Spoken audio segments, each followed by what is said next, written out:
Have you ever caught yourself saying, I know what I should do, but I keep doing the opposite? You promise yourself you'll change. You'll stop procrastinating. You'll get healthier, more focused, more confident, more disciplined. And for a few days, maybe even a few weeks, you do. But then, somehow, almost invisibly, you fall back into the same habits, the same reactions, the same thoughts, the same emotional loops. And one day, you wake up and realize your life hasn't changed because you haven't changed. That's exactly where today's book begins. Breaking the Habit of Being Yourself.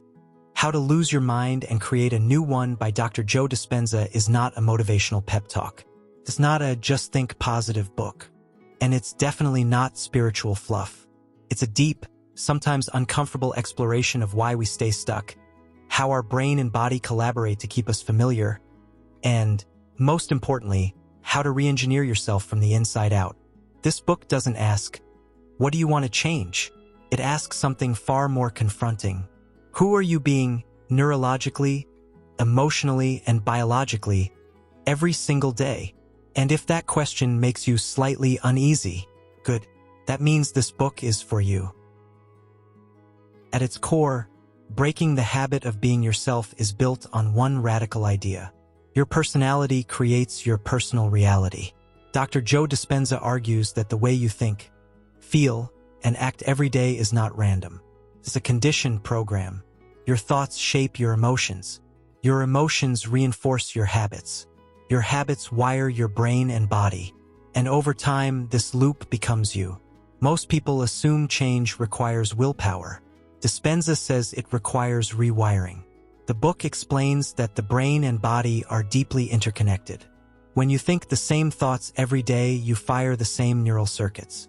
When you feel the same emotions, stress, anger, guilt, fear, your body memorizes them chemically. Eventually, your body becomes addicted to those emotions. Yes, addicted, not just to substances, but to stress, anxiety, self-pity, suffering, drama, even unhappiness. So when you decide to change, your conscious mind may want growth, but your body wants familiarity, and familiarity feels safe. This is why change feels hard.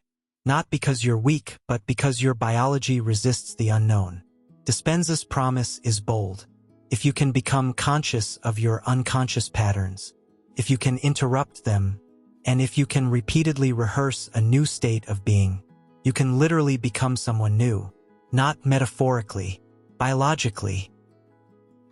Theme 1, the identity trap. One of the most powerful ideas in the book is that most people don't change because they're emotionally invested in who they've been. Your story, your trauma, your past failures, your old wounds becomes your identity. You don't just have anxiety. You are anxious. You don't just experience insecurity. You are insecure.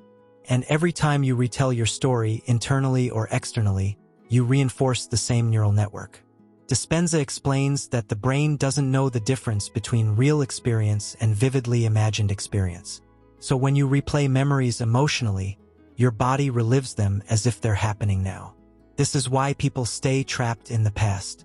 Their bodies are still living there. Theme 2. The familiar self is the enemy of growth. The book introduces a brutal truth. Your comfort zone is not comfortable, it's familiar. The familiar self thinks predictable thoughts, feels predictable emotions, reacts in predictable ways. Even suffering becomes safe when it's known.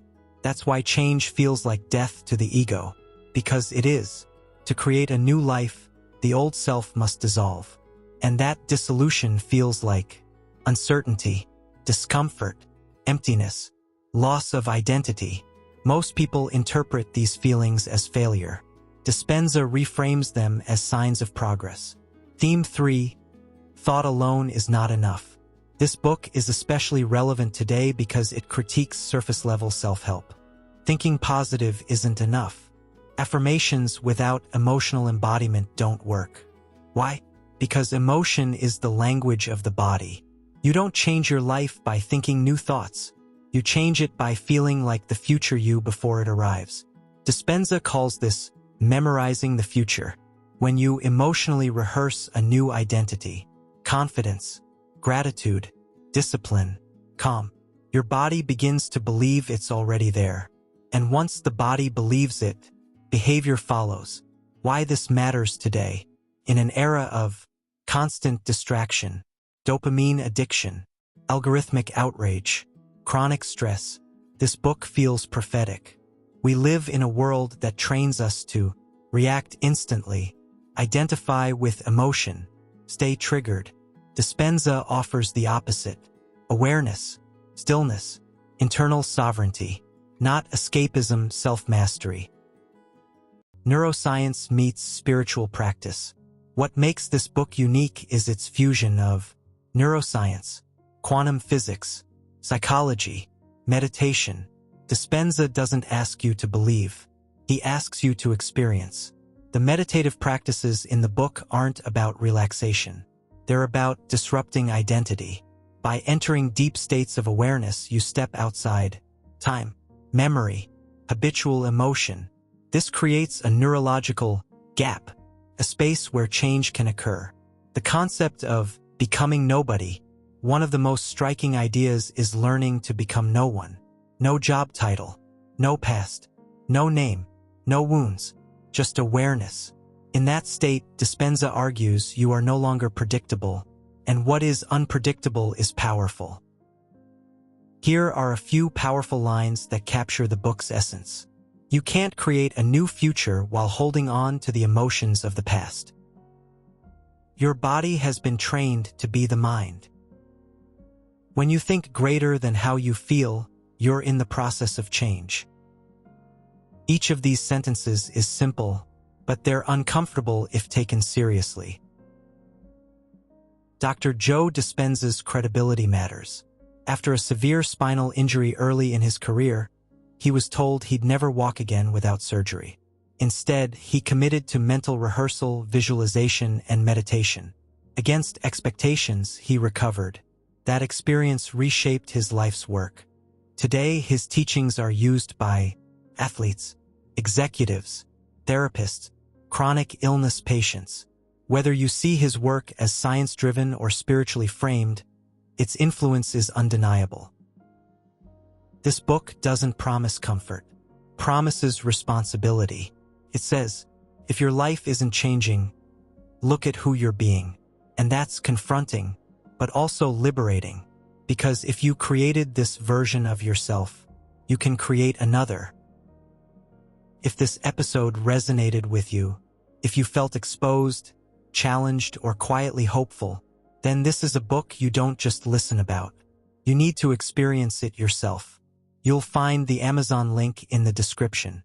Pick it up, read it slowly, practice it honestly, and remember, the hardest habit to break is being who you've always been. Thanks for listening.